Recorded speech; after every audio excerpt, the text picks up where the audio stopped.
প্রশান্ত মহাসাগরে ভাসমান অবস্থায় ১.৪ টন মাদক জব্দ করেছে এল সালভাদোর নৌবাহিনী। স্থানীয় সময় মঙ্গলবার দেশটির প্রতিরক্ষা মন্ত্রণালয় জানিয়েছে, মধ্য আমেরিকার দেশটির দক্ষিণ উপকূল থেকে অভিযান চালিয়ে এ মাদক উদ্ধার করা হয়।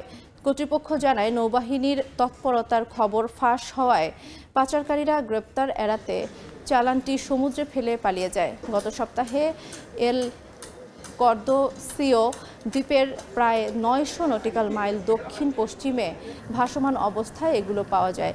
সরকারের হিসাব অনুযায়ী এ চালানের আনুমানিক বাজার মূল্য $৩৫ মিলিয়ন।